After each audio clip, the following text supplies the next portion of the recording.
Ser hermanos destroza el borde divisorio entre lo étnico, político y cultural, pues en Cristo estamos unidos en un vínculo perfecto que nos hace hermanos y transforma la vida de aquel que lo experimenta. Te invitamos para que junto a nosotros conozcas la verdad del único que cambia vidas. Esto es Entre Hermanos. Bien, ok, ahora para empezar el parte B, que todavía hay mucha territorio para cubrir en esta historia. Bastante. Hay mucho, todavía no hemos llegado a la parte en que yo conozco a Juan por primera vez en el seminario. Yo soy el primer egresado que está en los podcasts. El primer egresado del seminario. Sí, sí. Indirectamente, o sea, que ahora no tiene sí, vínculo que no con está. la iglesia. Ah, con Como, el los RGBC. como Ahí está. Julio Varela. Ah, ok. Sí, Pero pero él está en staff. Ah, ok. Bueno, ahora ya. Sí. Pero sí, estaba. Usted es como el primero en que no está. Ah, ok, por eso. Iba a decir, ok, creciste en Antioquía, En Antioquia, sí, Medellín, sí, Colombia. sí. Entonces, allá dicen a todos usted. Entonces, ya debo estar cambiándome a usted. Porque ya noté que dijo usted a su esposa. Sí, todo el mundo se sorprende de por qué se dicen usted. Yo olvidé mi educación de Colombia, perdóname. Sí, No, nosotros sí no. visité a Medellín Sí. un ratito y a Colombia, entonces allá creo que sí, Sí, son como más formal. No, el usted también es muy de confianza, Sí. pero, o sea, no es como en otras partes que el usted se lo dicen a alguien así, que usted Más no tiene como relación que no con sea la como persona. mexicano. Sí, no, nosotros allá nos hablamos de tú o de usted, o sea, igual. O sea, De no. vos no. Sí. Nosotros usamos el No, vos pero, mucho pero, en no El Salvador. pero en Medellín, en Antioquia sí se usa mucho el vos. ¿Vos? O sea, sí, por ejemplo, allá sí, vos no has ido por allá donde el abuelito, que vos no has ido, así sí se habla allá en Medellín. Así. Entonces, ¿cómo se puede decidir cuándo usar usted, tú o vos? No sé, Bueno, no te puedo explicar sí, eso, es algo sí, extraño. Porque usamos las tres acaba de cosas. usarlo con su Claro, esposa. Con mi esposa, sí Pero se esa dice. es como la excepción a la regla, creo yo, porque igual nosotros como usamos el vos, pero el usted se mantiene como a un nivel de respeto. Formal. Aunque, por ejemplo, con tus papás llega un momento en el que sí te voceas, pero siempre que conoces a alguien por primera vez que está como más arriba en nivel de maestro, Es usted. iglesia, Sí. es usted. Entonces, como Pero su esposa ya conoce. No, claro, esa es la Y eso excepción. fue la por eso primera digo. Pero eso digo, No, esa es la nosotros excepción. nos hablamos de tú o nos hablamos de usted, pero Sí. es como normal. Sí. Pero mucha gente sí se sorprende. Ay, ustedes se hablan de usted. Qué respeto. Sí, que no, tienen. no tiene nada que decir. No, no hay respeto. explicación. No, no Se necesitamos suena más respeto. formal. Los Sí. colombianos y a veces los ecuatorianos, para mí, suena un poco más formal. Ujú. Pero pues no sé, yo no tendría una explicación de por qué a veces nos hablamos de usted con mi esposa, pero no es nada de formalidad, nada, ¿no? Es como una expresión ya que nos sale Sí, así. sí, natural. Ok, ya hay que iniciar la historia. Ok.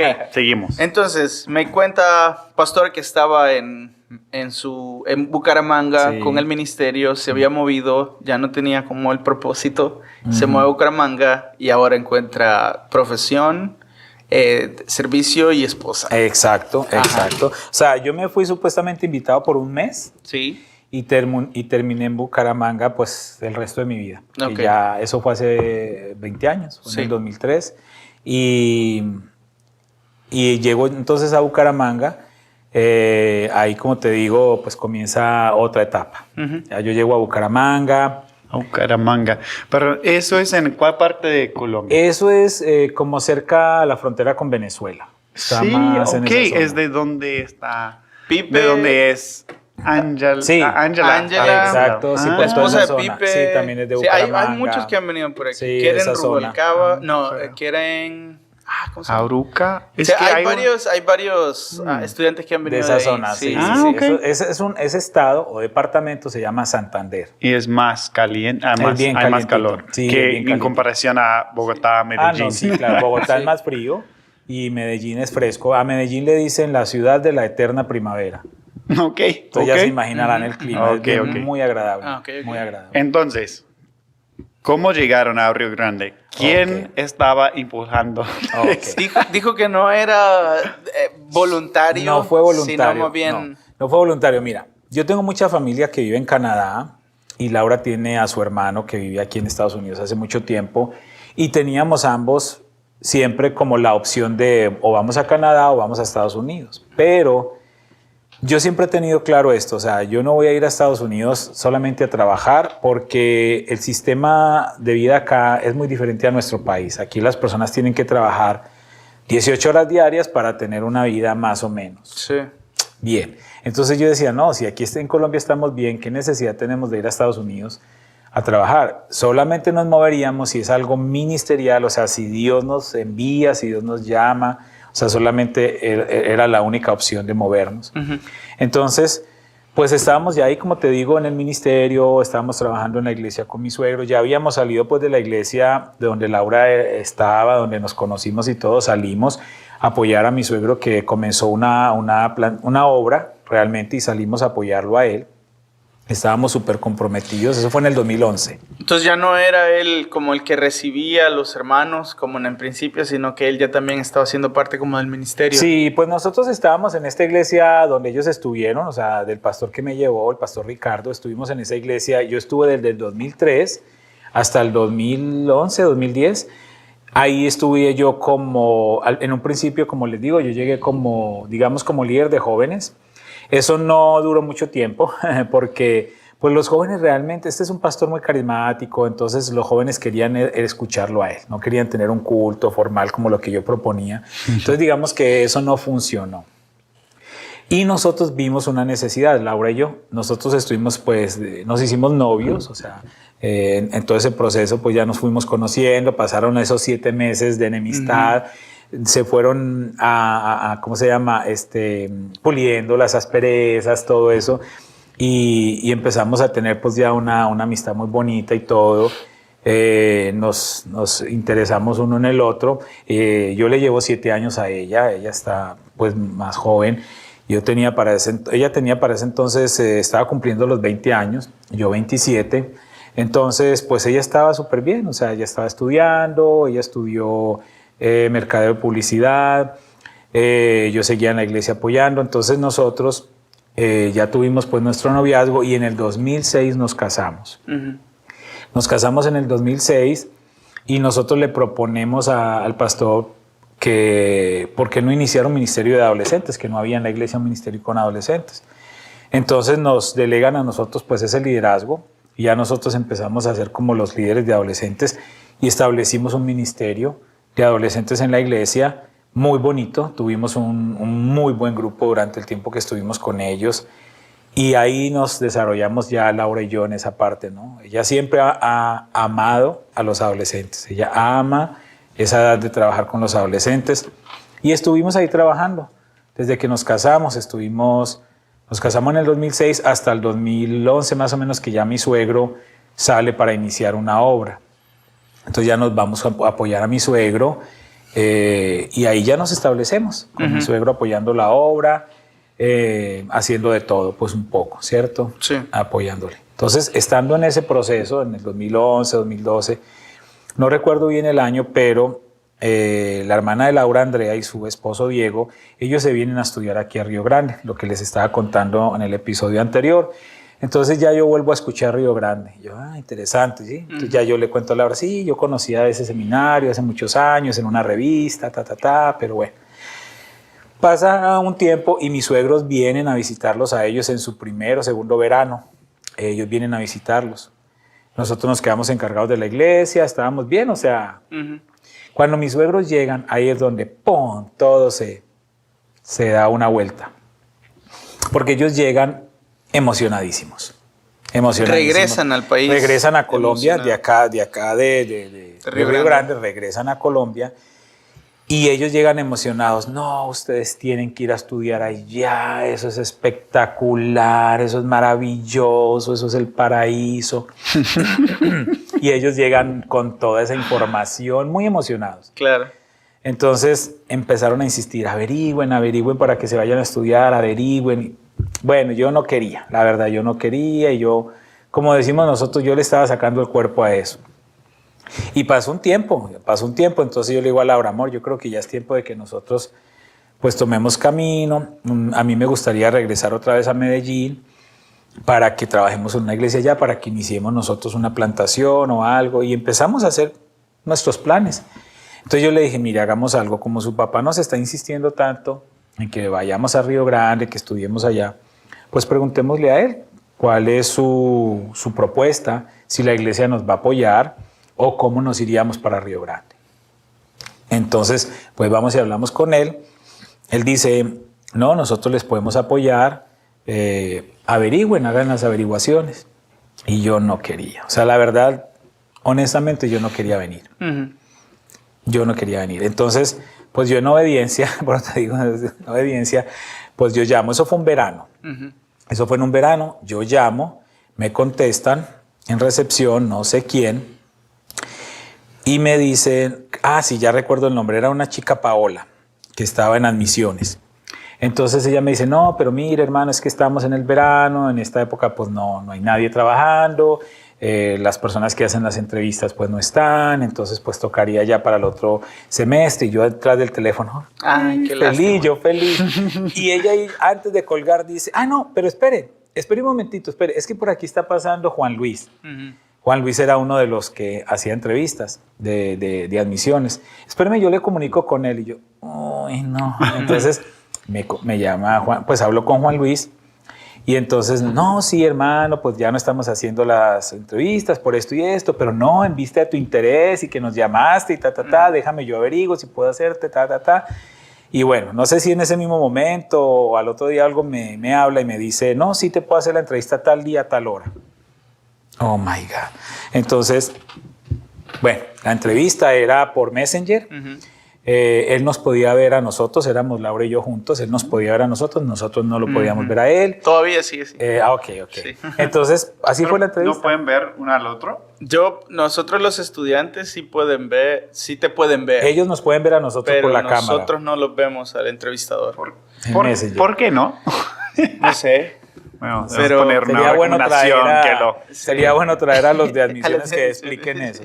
En todo caso, pues Juan Luis nos hace la entrevista, todo el protocolo pues que él tiene que hacer la entrevista, todas las preguntas muy contundentes porque somos esposos, entonces pues tenían un tiempo conmigo, un tiempo con los dos, un tiempo con Laura y así. Yo creo que también para él ver las expresiones y nosotros nos estamos codeando, diga esto. O leer la respuesta. Exacto, para generar. Entonces, bueno, nos hacen la entrevista. Él dice, bueno, ya lo que sigue es que el comité de admisiones pues les dé el visto bueno, bueno. Entonces, bueno, terminar la entrevista, pasan eso, pues el proceso normal que sigue acá, y yo no quería venir. Yo dije, bueno, ahí se enreda todo, eso no nos van a dar y menos ahorita el verano, eso se va a demorar. Pues créanme, yo no sé por qué, pues nos hablan, quizás una semana después, no sé, eso fue cerquita. Que el comité de admisiones ya nos había aprobado. Yo, hombre, pero... Bueno, entonces ya nos tocó decirle a mi suegro, no, pues que nos aprobaron. Entonces, listo, ya venía la etapa, entonces yo tenía que hablar con la persona encargada de admisiones, de todo el protocolo, para pedir la visa, para esto, Entonces nos dicen, hay que pedir la visa, pidan la cita, y yo, bueno, en Colombia las citas las daban en ese entonces para meses o años. Y yo dije, bueno, ahí se dilata el asunto y se enfría todo. Pues no me creen que pedimos la cita y me la dan para semanas. La cita en la embajada. Entonces, bueno, pues vamos a la cita en la embajada. En el lapso de la cita, pues hacemos todo el proceso acá. Entonces ya como mi cuñada vivía acá y todo, ella nos dijo, no, yo les recomiendo que pidan una casa con aire central, porque el calor y que sabe que está, bueno. Entonces, pues nosotros pedimos esa casa. Y me llama la persona de admisiones, me dice, no tenemos esa casa este semestre. Y yo, ok, don't worry, no hay problema, dejémoslo para el otro semestre. Sí, porque no la tenemos y ya está bien. Colgamos el teléfono en la mañana, en la tarde me habla otra vez y me dice, no, ¿qué cree? Que me desocupan una casa porque yo no sabía que tenía. Y es una casa que es con aire central. Era la única casa de toda esa línea de casas que tenía aire central y era la que iban a desocupar. 3 habitaciones, aire central. Y yo, no puede ser. Entonces, listo, pues ni modo. Ya nos asignan la casa, nos dan todo el proceso. Vamos a pedir la cita a la embajada. Llegamos a pedir la cita a la embajada. Yo veía que la gente salía de la ventanilla así, cabizbaja. Tuvimos como 2 etapas antes de llegar con el cónsul. Y yo donde llegaba decía Laura, no, tiene cara de mal genio, este no nos va a dar la visa, bueno. Pero yo, pero yo en el fondo, así. Bueno, llegamos donde ya el que nos atendió, un cónsul, pues un norteamericano, y a mí ya me habían dicho, ellos no hablan, ellos no sé qué, simplemente responda a lo que le pregunten, ellos son muy secos. Ok, pues yo llego y me dice, me hace las preguntas de rigor, ¿usted qué va a hacer? ¿Cómo se va a sostener? Entonces yo le respondo. Y una cosa, no sé si a alguien más le ha pasado, a lo mejor sí, el hombre súper amable. Súper amable, súper amable. Entonces vas a ir a estudiar, qué bueno. Y ya eres pastor. Y yo, no, pues yo sirvo en una iglesia, soy copastor, pero la idea es estudiar. Y me puso conversa. Y luego al final, él toma una boletita, pone un sello y me dice, bienvenido a los Estados Unidos, te mandamos tu visa por correo. Entonces yo quedé como en shock ahí por el teléfono. O sea, como me emociono, no me emociono, me dieron la visa, aquí está saliendo mucha gente llorando porque no se la dieron y a mí me la dieron y ¿qué hago? Entonces yo me volteo y Laura, pues como ella no sabía que estaba hablando yo con él ni nada porque está a la ventana y ella ahí con la niña porque llevamos la niña y yo empiezo a llorar. Entonces Laura, ay, no la dieron. Y ella era, pero cuente. Y medio nos sentamos ahí en unas sillitas y yo, no la dieron. Y está llorando porque no la dieron. Sí, suele yo no pasar, sé si era emoción. Suele pasar. Es que es un lugar muy tensionante. Sí, no, es un lugar que es muy tensionante. Es muy tensionante. Entonces, pues ya salimos con visa, sin problema, nos admitieron en cuestión de semanas, o sea, todo se dio. ¿Tenían una vida ya de tantos años? ¿Cuántos días o semanas pasaron para que ustedes se vinieran a estudiar? Pues mira, eso fue en ese verano, eso fue en un verano y nosotros llegamos acá, es que fueron poquitos meses, o sea, tuvimos pocos meses porque eso fue en el verano y nosotros llegamos acá en diciembre del 2015. Para empezar en el verano, para empezar en primavera del 2016. Entonces fueron pocos meses para nosotros ajustar todo. Pero bueno, Dios hizo su obra, todas las cosas se dio. Sí había, digamos que una emoción, pues vamos a viajar a otro país, todas esas cosas que uno experimenta, pero pues en el fondo... Quiero preguntar ahí, ¿ustedes qué visualizaron? ¿Un programa de 4 años y volverse? Sí, total. Okay. Cuando el cónsul me dijo, ¿usted va a regresar? Yo le dije, sí, porque era mi certeza. Y yo le dije a Laura, no vamos a decir mentiras porque sí nos vamos a revolver. Nosotros ya estábamos en un ministerio de los dos, estábamos dando talleres. En las iglesias estábamos dando talleres de enseñanza bíblica creativa, es decir, para enseñarle a los maestros de niños y adolescentes a dar clases dinámicas y todo, y ya estábamos comenzando ese ministerio súper bonito, entonces estábamos súper animados. Incluso hubo un momento en que yo dije, ok, me va a servir mucho, porque yo venía a hacer un bachelor, una licenciatura en educación, con énfasis en educación cristiana. Entonces yo dije, perfecto. Saco un título, una licenciatura en educación cristiana, eso va a ayudar mucho a nuestro ministerio aquí en Colombia, ¿no? Perfecto, listo. Okay. Ya por ese lado, como que ya yo me hice la idea, ok, nos vamos, pero así llegamos acá, o sea, en un principio no fue tan voluntario, pero pues Dios fue abriendo todas las puertas. ¿Qué le vas a decir al Señor?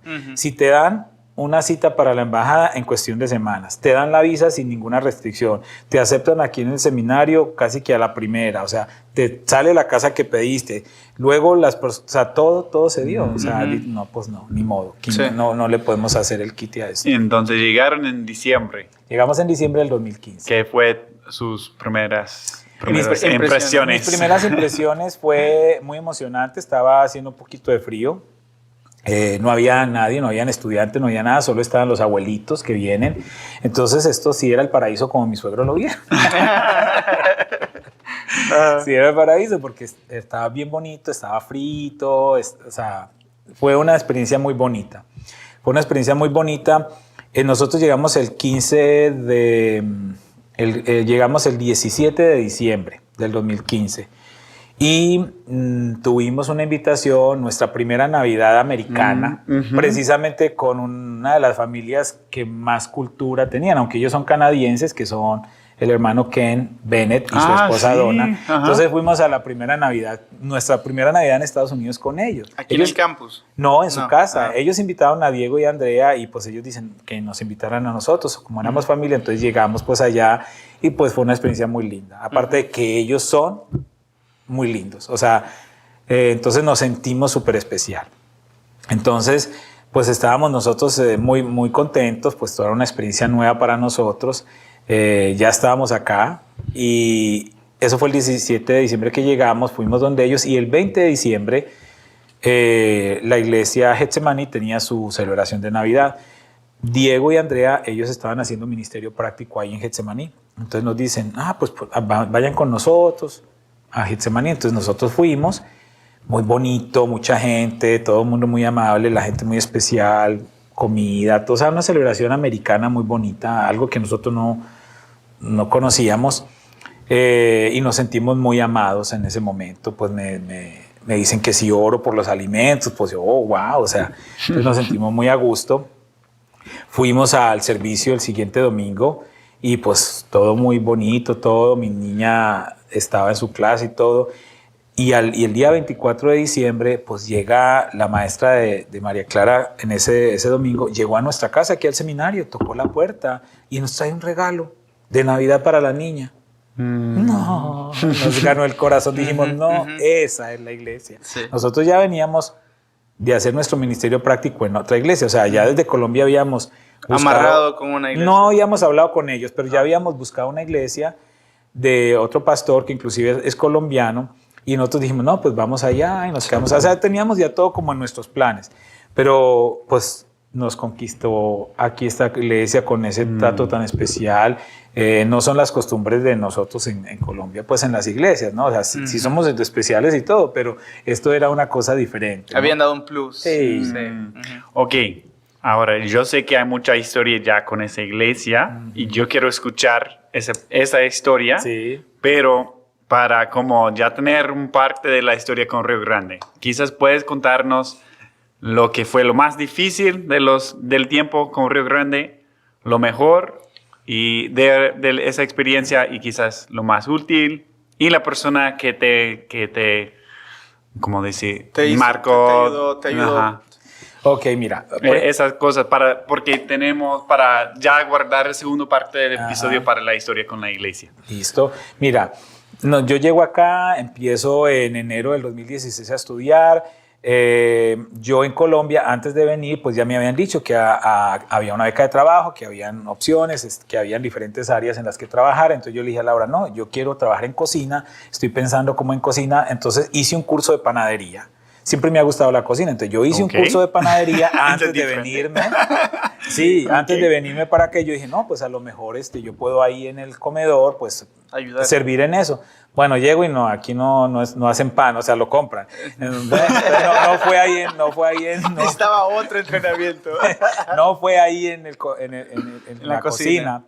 Entonces, pues estábamos en esa primera etapa de ubicarnos y un día llegó un abuelito a nuestra casa porque se dañó el internet. Entonces me dijeron, no, hable con este hermano. Y llegó el hermano Hebner. Llegó allá a hacer esto del internet. Y yo me fui caminando con él a su oficina y de vuelta. Entonces me hizo preguntas. Él habla poco, pero me hizo preguntas muy precisas. Me dijo, ¿qué hacías en Colombia? Y yo le dije, no, pues yo hacía esto y esto. ¿Y estudiaste algo? Y le dije, sí, estudié un tiempo producción de televisión y me gustaba mucho lo de televisión. Yo no sabía que él era el mero en audiovisuales en ese momento. Todo tecnología. El mero. Todo media. Yo no sabía. Yo informé, yo pensé que eran abuelitos los que ayudaban aquí. Entonces él tomó toda esa información y de una me dijo, ¿vienes a trabajar conmigo en video? Y yo después averigüé quién era. No, pues él era el vicepresidente de media en ese momento. Pues entro yo a trabajar en video. Imagínense la emoción tan grande para mí. Yo no esperé. Yo dije, no, que me van a meter en video. Yo estoy muy desactualizado de todo lo de video. Y no, para mí fue muy emocionante. Entonces yo entré a trabajar aquí al departamento de video. Desde el primer semestre.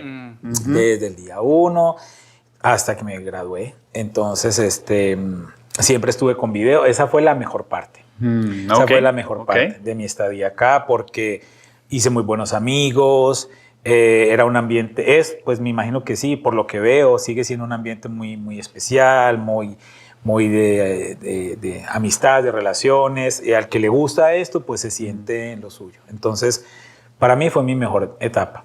Yo llegué y pues tuve algunos jefes. Yo llegué, estaba Patricia Oviedo, que era también una estudiante, pero ya estaba por graduar. Ella es comunicadora social. Entonces ella estaba haciendo estaba liderando como el equipo. Luego Pati sale y queda Alejandro Canul como al líder, un jovencito súper teso, súper inteligente, muy creativo, sabe bastante de todo eso.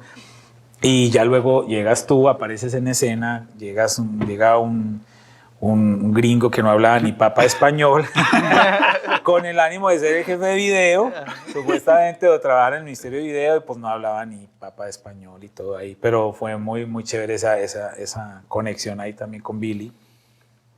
Y llegó y se fue, o sea, nos dijeron, no, él quiere venir y servir aquí en el área de video y todo, pero pues tenían un proceso que resolver, necesitaban hacer muchas cosas, y luego él tuvo que venir como estudiante y aprender español y todo ese proceso. Ya no me tocó él como jefe de video, pero ya estabas aquí estudiando cuando yo gradué. Entonces esa fue como mi mejor parte en el seminario, digamos como mi estadía aquí en video. Muy Toda bien, esa experiencia aquí de video fue excelente. muy bonito. En esa época creo que se pusieron el nombre Media Estudio Esperanza. Media Estudio Esperanza, ya. sí. Y el logo pues, y todo eso cosas fue cada en rato. esa parte. Sí. Sí, estaban buscando la identidad. Sí, y hubo muchos cambios ahí. Grabábamos con la pantalla verde y apenas estaban haciendo las clases con... Era justo después de la conversión a la época digital. Apenas estaban en todo lo digital conversando, sí. Sí, fue una etapa bonita. Entonces ahora, el parte más difícil.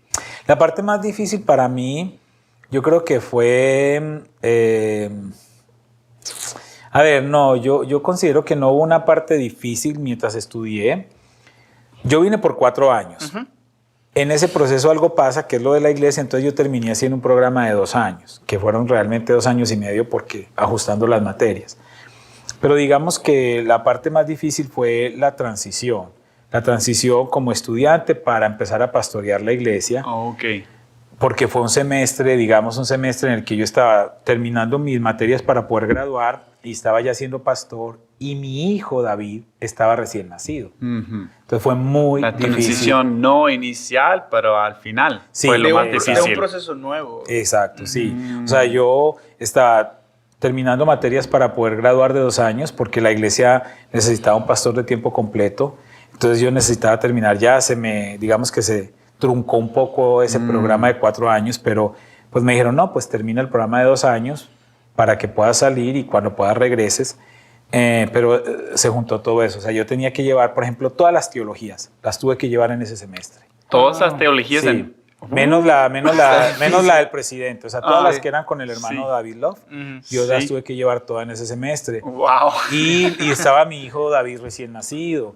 Y, o sea, eso sí, muy difícil. Claro. Pero le doy muchas gracias al hermano David Love, porque fue tan consciente con mi proceso y me ayudó muchísimo. Él era el decano académico. Y era el maestro de las teologías, exacto, excepto la del presidente. Entonces, él me ayudó mucho en las materias que tuve. Sí. Una pausa rápidamente. La pausa, ¿ya? Gracias por estar con nosotros. Para conocer más de nuestro seminario, puedes seguirnos en nuestras redes sociales como @Seminario Bíblico Río Grande y en nuestro sitio web como riogrande.edu. Continuamos con Entre Hermanos. Pastor, cuéntanos por favor cómo fue esa transición entre eras estudiante, venías por 4 años, pero ahora tienes un llamado, llamado hacia pastorear una iglesia. Y eso lo cual no era el plan inicial. Y eso es iniciar la historia con la iglesia. Sí. Es la misma iglesia del mismo semestre. Del juguete de tu hija. Exacto, mira, entonces yo llego ahí a la iglesia bautista Getsemaní a hacer mi ministerio práctico. Llegué con otros compañeros, ahí estábamos haciendo nuestro ministerio práctico. Entonces, como un estudiante normal. Asignado. Exacto, a mí me asignan ahí para dar, o sea, yo realmente ya hablo con mi cuñado Diego y le digo, nos gustaría hacer el ministerio práctico ahí en Getsemaní, nos parece una iglesia muy bonita, y nos recibieron muy bien, quiero hacer el ministerio práctico. Entonces me dijo, sí, déjame, hablamos con el encargado, el hermano Moisés. Yo pensé que él era el pastor, o sea, honestamente, porque todo era con él, todo le preguntaban a él. Entonces hablamos con él, él dice, sí, está bien, para que nos apoyes en la escuela dominical dando clase, y así empezó mi historia ahí. Entonces hacemos todo el proceso, yo empiezo a ir los domingos normal, había una persona pues dando la clase, pero nunca me dio como el espacio para yo dar clase. Y así pasaron quizás unos 4 meses. Él siempre daba la clase, siempre daba la clase. También pues era un egresado de acá del seminario. No sé si ya había graduado, era recién graduado, estaba haciendo algo ahí. Entonces pues yo no tenía chance de dar la escuela dominical. Entonces ya yo le dije a mi esposa, no, mira, yo vengo desde los 7 años sirviendo en la iglesia.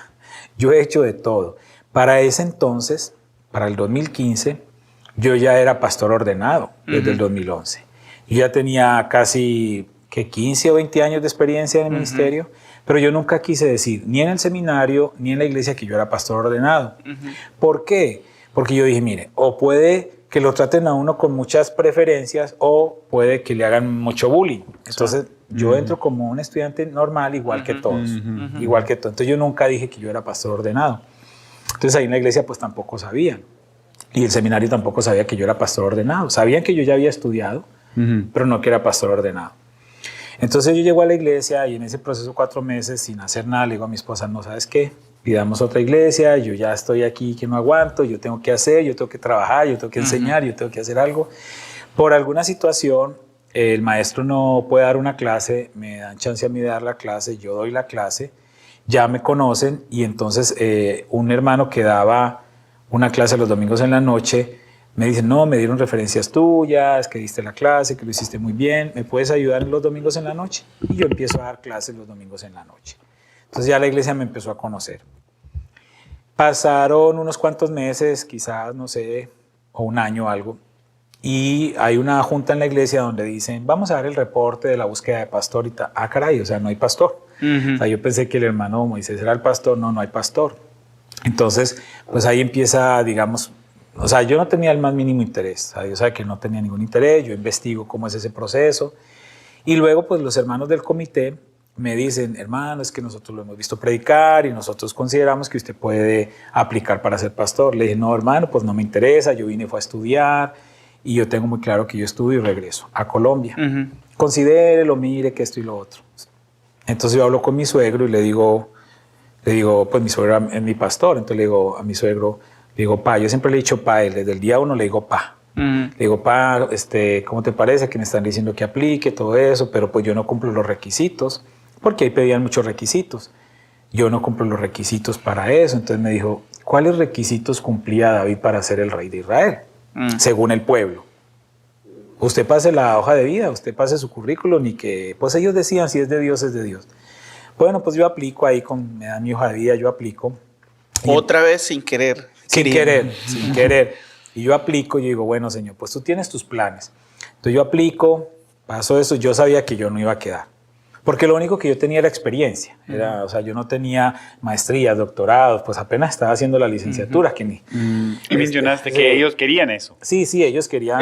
¿Cómo era un requisito? Sí, es muy común que las iglesias bautistas o algo pidan maestrías, doctorados. Aparte de todo, pues la iglesia es una iglesia hispana, pero tenía un grupo en inglés. Entonces también pedían que fuera bilingüe. Entonces empieza todo ese proceso, yo no cumplo esos requisitos, pero como sea, yo seguí en el proceso. Entonces luego, pues ellos ya llevaron varias etapas.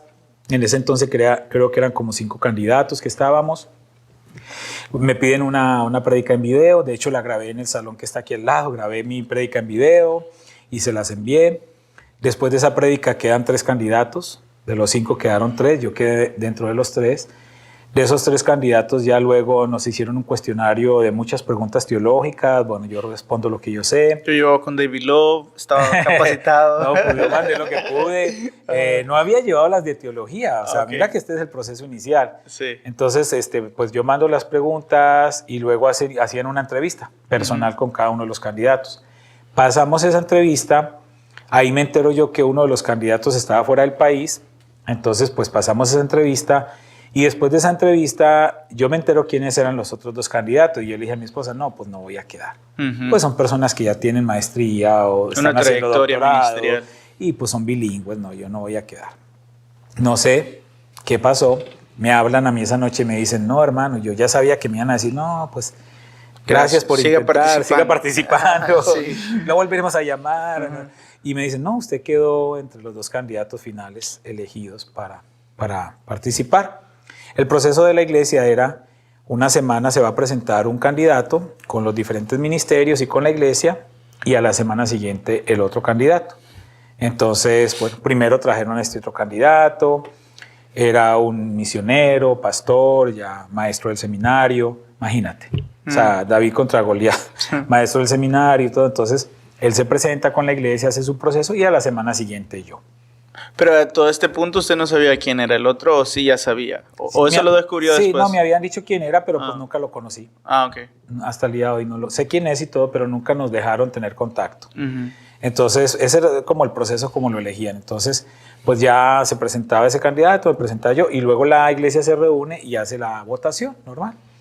Entonces, pues llega todo ese proceso, surten la votación. Entonces, en la primera votación, pues yo saco como un poco de votos por encima del otro hermano, pero poquitos votos. Pues no alcanzamos a cubrir como los requisitos y eso. Hacen una segunda votación y ya en esa segunda votación yo subo 2 o 3 voticos más y el otro hermano pues baja esos 2 o 3 votitos. Y así creo que iban a hacer una tercera votación o la alcanzaron a hacer. En todo caso, yo iba siempre ganando en esas votaciones, por poquito. Por poco. Por Interesantes poquito. elecciones. Por muy poquito. Entonces, lo que yo sé ahora, porque en ese momento yo no pude hacer, Claro. no estaba No ahí tenía presente acceso ni a la nada, información. esa información, pero lo que ya yo sé ahora ya como pastor es que sí estuvo muy reñido eso y ellos querían pues prolongarlo, nos proponían la otra semana. Perdón, otros decían, ¿las elecciones eran a mano alzada o con escritas? papeleta, con papeleta. O sea, ok. pasaban un papelito, ahí ponían el nombre del candidato y luego contaban. Así hacían el son los escrutinio, todo bautistas, eso. ¿no? Sí, yo sé. Era muy formal. ¿Pero era muy formal. tenso las elecciones? Sí, o tensas, no? tensas, Sí, claro, tensas, sí. Ok. Entonces, pues porque la iglesia, imagínate, estaba ¿Cuántos años mitad y había mitad. pasado sin pastor la iglesia? 4 años. Wow, 4 sí. años sin Era pastor. una Casi decisión era trascendental. importante y llevaban 4 años ellos buscando su pastor y todo. Entonces, al fin, pues creo que alguien propone, bueno, pues llevamos 4 años orando por un pastor, hemos hecho ya tantas votaciones, en estas 3 votaciones el hermano Camilo ha sacado unos votos de más, yo considero que deberíamos aceptar que él sea el pastor porque pues ya. Ujú. Entonces, eso lo someten a votación, hacen todo su proceso y deciden que sí, la mayoría decide que sí aceptan, entonces bueno, pues el hermano Camilo ya es el pastor. Entonces, cuando ya me notifican y yo llego, pues, o sea, no fue fácil porque fue una iglesia dividida, o sea, una gran parte querían al otro candidato y esta parte. Creo que mi punto a favor para tener un poco de votos más era que ya la gente me conocía. Yo ya llevaba casi un año, un poquito más de un año relacionándome con ellos. Entonces estaba fresca mi relación con los hermanos. O sea, que usted era como de casa y el otro era Exacto. como... Sí. Él ya había ido a esa iglesia un tiempo atrás, ya había estado ahí todo. Y era una persona muy apreciada y es una persona que quieren mucho. Ujú. Entonces, digamos que estaba un poquito dividido. Sí. Y la gente pues me conocía ahí, pero no conocían un poco mi trasfondo. Entonces había un poco de confusión. Yo como sea tuve la oportunidad de hablarles quién era yo, de dónde venía, toda mi historia. Lo que les he contado a ustedes, yo se los conté a ellos también. Entonces así tomo yo ese reto de ser pastor bajo esas condiciones. Una iglesia un poquito fragmentada en ese sentido. A este punto ya tomaron la decisión de quedarse, obviamente. Sí, pues ya, entonces ahí yo qué tenía que hacer, pues ya yo iba en mi proceso, pero la iglesia, ellos me dijeron, el liderazgo, no hermano, necesitamos que usted termine lo del seminario, lo queremos tiempo completo, entonces vengo y hablo al seminario, me dan la opción de hacer el programa de 2 años, lo concluyo, por lo menos para tener, o sea, graduarme, llevarme a algún título o algo, y ya después retomar los estudios o algo, entonces pues así yo lo hice, ¿no? Entonces ese fue ese semestre complicado que me tocó para poder Balancear terminar las entre materias que se pedían de los 2 años. En el caso, usted recibe una iglesia fragmentada, dice, en cuanto a elecciones y todo eso, y cuando se posesiona, ¿eso sigue o...? Eso, mira, esa votación fue el 7 de mayo del 2017, ¿ok? Ya cumplí 6 años como pastor. No ha sido un trabajo fácil, pues los pastores que están viendo el podcast saben los retos que uno tiene. Este no es un caso único. Hace pocos días estaba yo, que falleció Charles Stanley, y yo estaba viendo un video sobre él, que se llama El Legado, ¿no? Y lo vi, es un video muy bonito, si lo quieren ver, está en YouTube. Entonces, estaban contando su experiencia de cómo llegó él a la iglesia en Atlanta, y fue casi similar a mi experiencia, o sea, hubo conflictos, hubo división, hubo personas que no querían, personas que inclusive estando predicando se pararon y lo golpearon porque no lo querían a él como pastor. Él cuenta todo eso ahí, en esa historia. Entonces decía, wow, o sea, no soy el único, esto es normal, que no debería pasar. Es normal que no debería suceder, no, pero o sea, es normal en el sentido de que no soy el único. Suele pasar. Sí hay esa diferencia. Entonces, pero yo pienso que lo importante es darse a conocer, que yo pienso que, digamos, ese factor de desconocimiento, no sabemos quién es el hermano Camilo. Entonces, con el pasar del tiempo, pues se me ha dado la oportunidad de mostrarme un poco. Todas las iglesias siempre va a pasar lo mismo, o sea, si llega un nuevo pastor siempre va a pasar lo mismo. Hay quienes están de acuerdo, hay quienes no están de acuerdo, hay quienes lo aceptan, quienes no lo aceptan.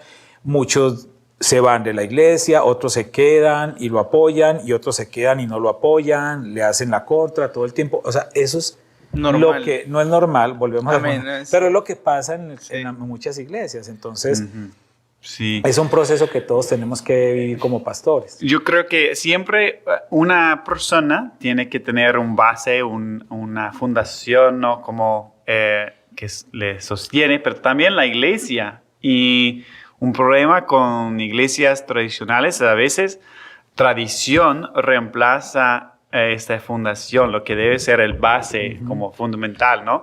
Y me contaste una historia, creo que era un parte clave en ese proceso y la lucha entre todo eso de intentar liderar y pastorear la iglesia. Y creo que es ejemplar quizás eso de que hablando del Church Covenant, ¿cómo es en español? Como hablando de como aquí está la Biblia, aquí es lo sí, que sí, sí. dice. Sí, ¿Cómo exacto. es Church Covenant en español? Sí, ¿Cómo? pues, o sea, realmente las reglas de la sí, iglesia, pues, como el pacto de la iglesia, la constitución. La constitución de iglesia, eso es como siempre lo hemos hecho, eso es lo Sí. que tenemos que seguir. Y creo que era bueno, en las iglesias bautistas es muy normal que los decanos funcionan casi como los Diáconos. pastores. Sí, los diáconos, diáconos, sí. perdón, los diáconos, los deacons, diáconos Sí. funcionan casi como los Como líderes. el mismo o poder pastor. casi. Ajá. Entonces, bueno, todo eso al lado, ese momento crítico, compártanos lo que era tu base y lo que tenía que ser el base para la iglesia. Sí, mira, lo que pasó allí es que obviamente pues llevaban 4 años sin pastor. Entonces ellos eran los líderes. O sea, ellos eran los que estaban dirigiendo la iglesia, ellos estaban llevando... Tenían una los tenían diáconos. una posición de liderazgo. Sí, sí, una posición de liderazgo muy fuerte. Entonces ellos estaban supliendo todas las funciones de un pastor. Entonces, claro, cuando llega un pastor es normal que haya esa fricción. ¿Por qué? Porque, pues, o sea, ya hay un pastor, ya hay quien predique, ya hay quien dirija la iglesia, ya hay quien tome decisiones de se va a hacer así, se va a hacer así, se va a hacer así.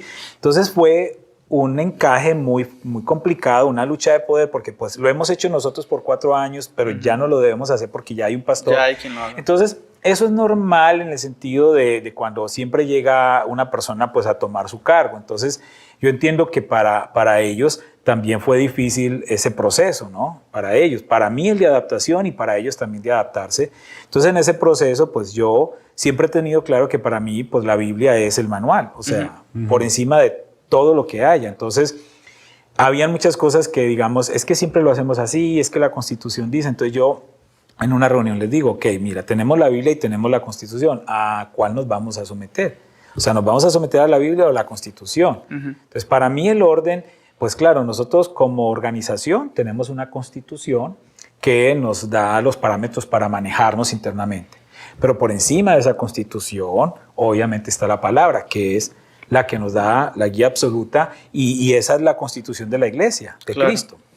Entonces, pues ese fue como un momento, digamos, que tuvimos ahí.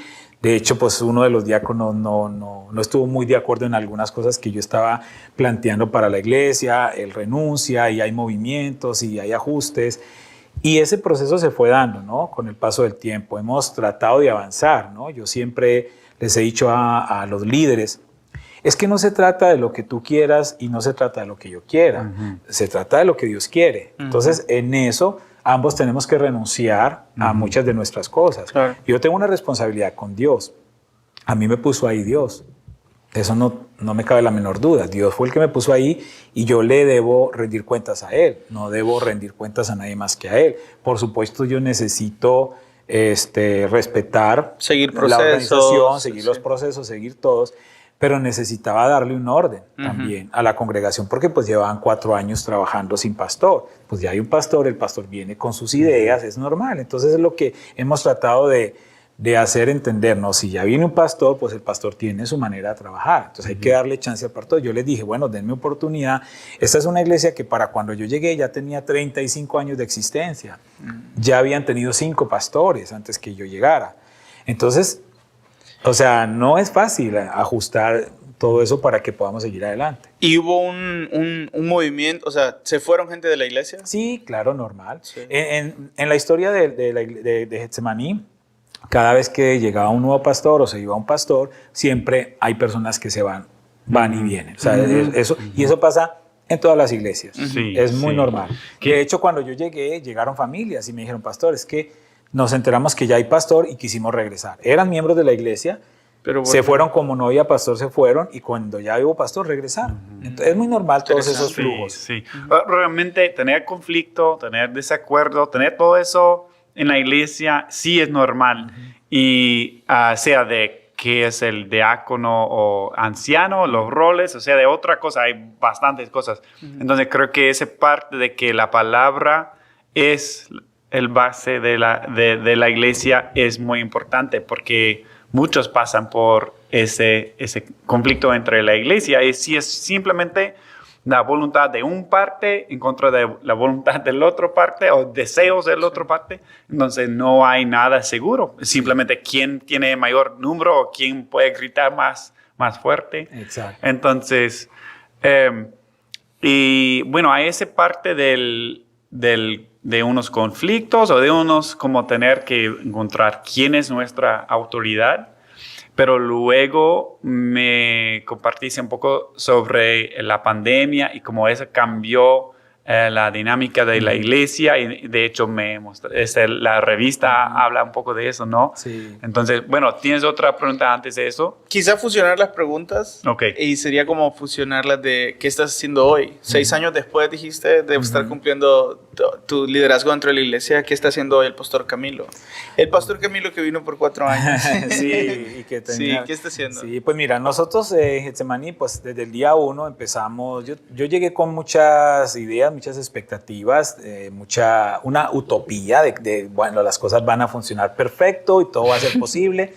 Pues no es así. Las expectativas no son buenas, no tenemos que tener expectativas porque las cosas no funcionan así. Dios tiene un plan, Dios tiene un proceso, Dios tiene una forma de hacer las cosas. Y esto también pues para los que nos están escuchando y viendo, si son pastores o si están con el deseo de servir al Señor en el pastorado, tienen que tener eso claro. O sea, nosotros no somos salvadores, no somos los mesías de ninguna congregación, no vamos a llegar a cambiar de la noche a la mañana absolutamente todo. Son procesos. A veces vamos a lograrlo, a veces no lo vamos a lograr y eso no nos debe de frustrar. Yo he tenido momentos difíciles, muchos momentos difíciles en los que yo digo, ya voy a tirar la toalla, o sea, me regreso a Colombia y sigo con lo que... Pero Dios ¿Cuál no me fue da el momento de crisis más bajo en que lo más cerca que estaban bueno, ya no, aquí no vamos a poder seguir? ¿Qué lo generó?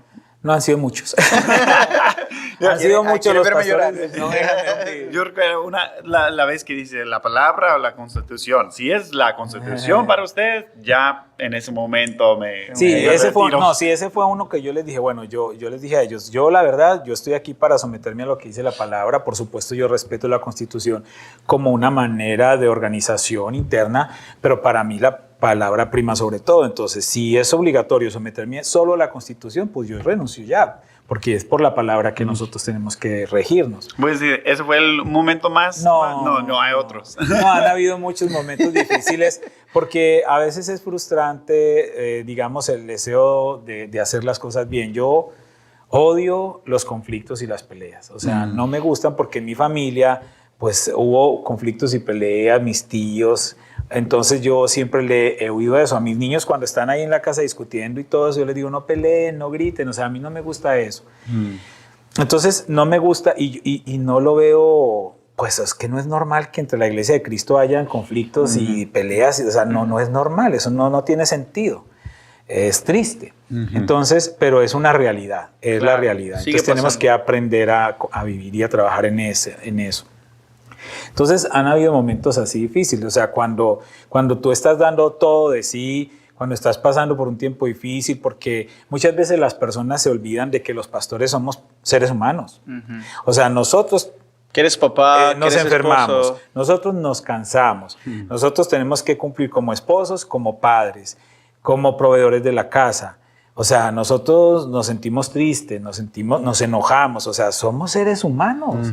Entonces las personas no pueden pretender que el pastor sea puro y santo, inmaculado, allá un semidios. No somos eso te iba a decir, que a veces la idealización es el tema, ¿no? Que cómo te percibe la iglesia. La iglesia no te percibe de esa parte humana, sino más bien te percibe de la parte de eres el pastor, tienes que estar ahí. Exacto. O tienes que hacerlo. Entonces, si uno se enoja, ese pastor tan mundano, mire, si uno toma una decisión, él es un orgulloso, él es un no sé qué, o sea, no, simplemente somos seres humanos igual que todos los que están ahí sentados, simplemente que Dios a nosotros nos delegó una responsabilidad de enseñar y de guiar un rebaño, pues porque nos vio alguna condición, pero todos somos iguales realmente y sufrimos igual y pasamos necesidad. Yo les digo mucho a la gente, o sea, pónganse un poco en nuestros zapatos, o sea, a veces no es fácil yo venir a predicar cuando no he dormido en toda la noche porque mi niño está enfermo con fiebre y yo venir a predicar también preocupado y mi esposa cansada y pues, o sea, son muchas situaciones y la responsabilidad de guiar la iglesia y escuchar los problemas de uno y del otro. Entonces, a veces hay familias que quieren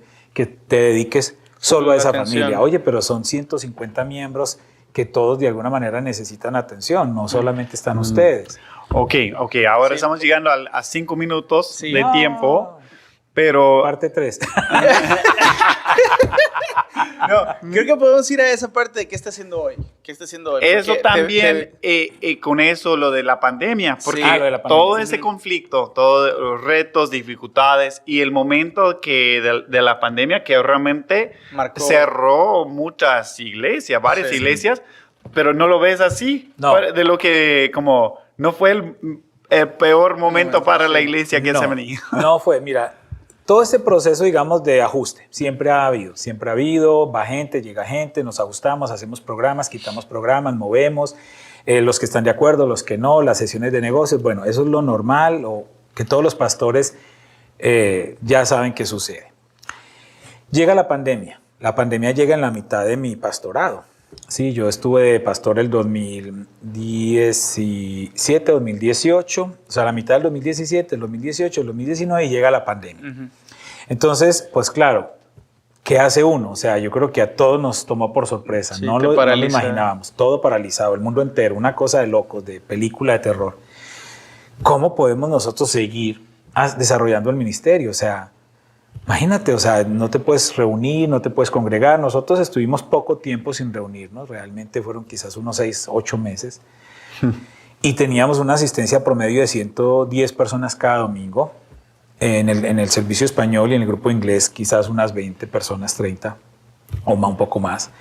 Y llegamos, y cuando ya volvimos a retomar, teníamos 18 personas viniendo a los servicios. Una banca podíamos poner gente, en la otra no, poníamos una cinta amarilla, aquí se puede sentar, aquí no, con máscaras, parecíamos una fiesta de disfraces todos ahí, yo con máscara, con otra máscara, con careta, con todo, lejos de la gente, ni nos podíamos dar la mano, ni nos podíamos saludar, fue una cosa impresionante. No tuvimos, digamos, que murieran muchas personas de nuestra congregación por el COVID. Sí tuvimos un fallecimiento directo de nuestra membresía, la hermana Gloria Orozco, no por el COVID, o sea, algunas otras complicaciones, pero sí familiares de nuestros miembros, ¿no? Padres, esposos, madres, hijos, primos, sí tuvimos mucha afectación en eso. Pero más allá de esas tristezas humanas por aquellas personas que fallecieron, yo veo la pandemia como una gran oportunidad de Dios para la iglesia. Yo digo, si las iglesias realmente entendieron lo que Dios quería hacer, yo digo que la pandemia para nosotros fue como un colador, un sedazo, de cernir la iglesia y de pasar, digamos, dejar todo lo que no estaba bien y pasar realmente lo bueno. Un proceso de purificación. Yo digo que sí, porque nos hizo parar replantear cómo estábamos haciendo. En medio de la pandemia, yo para tener contacto con las personas, dije, necesito hacer algo. Entonces yo agarré mi celular y hice un grupo, pues grababa unos audios y oraba por ellos, leía un versículo, ponía una canción y se los mandaba a sus WhatsApp o a sus correos electrónicos. Y esta manera de tener contacto con las personas, pues terminó siendo algo que se llaman las cápsulas bíblicas. Las cápsulas bíblicas...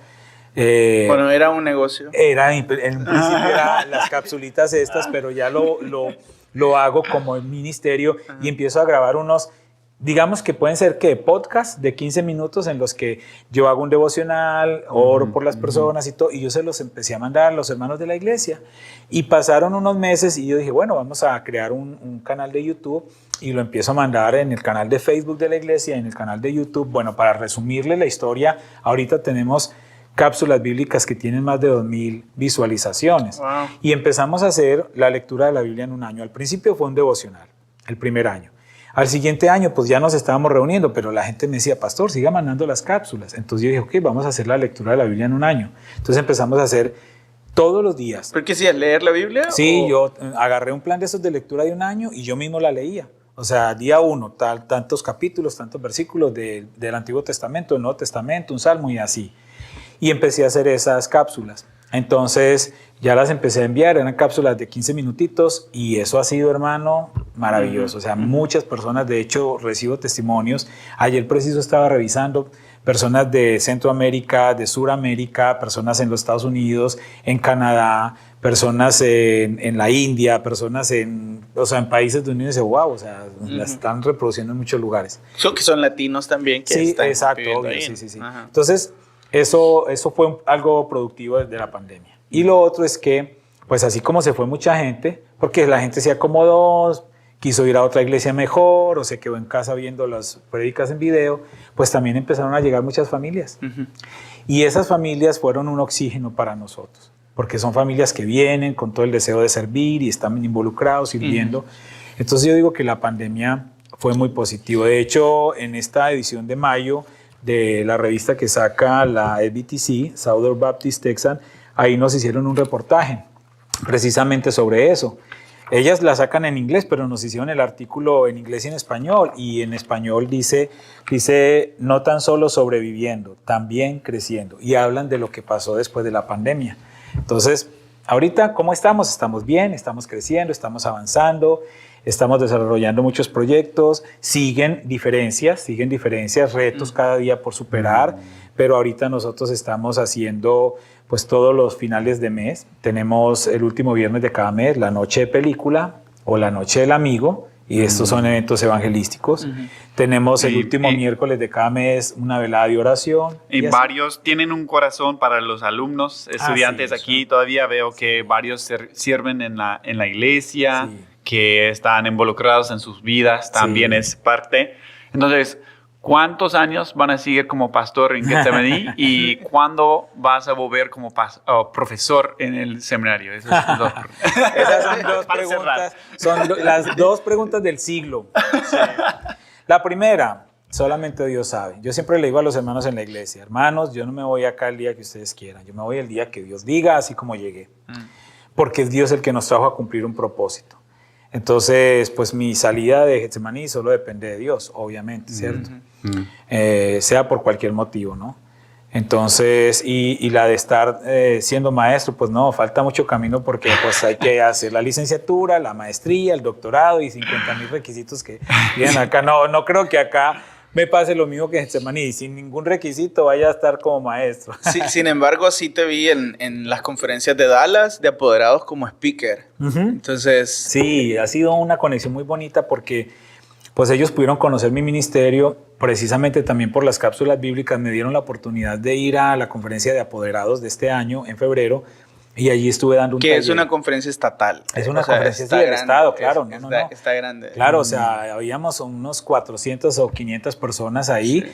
Yo tuve mi taller de enseñanza bíblica creativa con un promedio de 100, 120 personas como asistentes. Wow. Y ellos me hicieron parte del comité organizador. Entonces ahorita yo soy parte del comité organizador de la conferencia y estoy invitado para este febrero próximo a dar una vez más el mismo taller de enseñanza bíblica creativa enfocado en las misiones. Qué bueno. Entonces ahí qué hemos bueno. tenido la oportunidad ya de estar trabajando. Entonces, Y estuve en van la, a seguir en la como junta pastor. anual también. Sí. Me invitaron en la junta anual a ser parte de un conversatorio. Ahí también Sí, ahí estuviste también tú, te sí. vi, ahí también compartiendo. La verdad que es interesante cómo estás entrando. Dios está, Sí. digamos que de alguna manera nos está pues Utilizando. abriendo puertas. ¿Te imaginas un día volviendo a Colombia?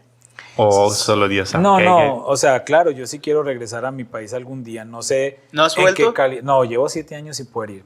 Por todos los procesos de los migratorios. O sea, migración y todo. primero empezamos con la visa de estudiante, luego tramitamos el OPT, luego la visa religiosa, luego la residencia. Estamos en esos procesos, entonces Wow. hoy hablé con mis papás porque pues han estado enfermitos, pero sí, ya llevamos 7 años sin verlos a ellos.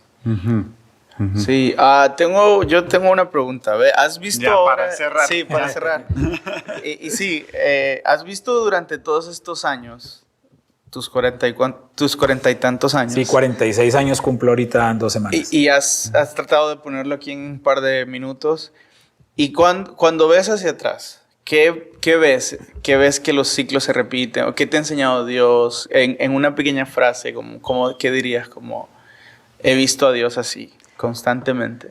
Mira, yo resumo en algo fácil, o sea, ser obediente, siempre sin tener altas expectativas. Todos los que servimos al Señor tenemos que ser obedientes. Si nosotros no somos obedientes, vamos a estar frustrados, porque muchas veces Dios quiere que hagamos lo que nosotros no queremos hacer. Entonces lo primero es la obediencia, la obediencia. Y cuando hablo de no tener altas expectativas es por proteger nuestro corazón. Porque cuando uno tiene muchas expectativas de cualquier área de su vida, de mi trabajo, de mi ministerio, de mi pareja, de mis hijos, de mis amigos, y no se cumplen esas expectativas, entonces yo voy a estar frustrado. Entonces, no tener altas expectativas. Es más, ojalá no tener expectativas. Puede ser muy radical, pero es mejor vivirlo así. ¿Por qué? Porque todo te sorprende. Exacto. Y entonces uno va viviendo cada etapa y va disfrutando cada etapa. Dios siempre me ha tenido de su mano. Yo me considero muy privilegiado. Yo le digo al Señor, Señor, de verdad que no soy merecedor de todo lo que me has dado. O sea, me has dado una vida maravillosa con muchas caídas, muchas, son muchas, pero de todas Él me ha levantado. No soy merecedor de la esposa que tengo, no soy merecedor de los hijos que tengo. En la iglesia hay personas que nos aman impresionantemente, que recibimos su amor tan maravilloso y tan hermoso, que son ese aliciente para cada día. Entonces, no ver, digamos, los retos de cada día, no frustrarnos, porque tenemos que seguir batallando, o sea, siempre vamos a encontrar. Yo había podido tirar la toalla, yo tengo muchas opciones.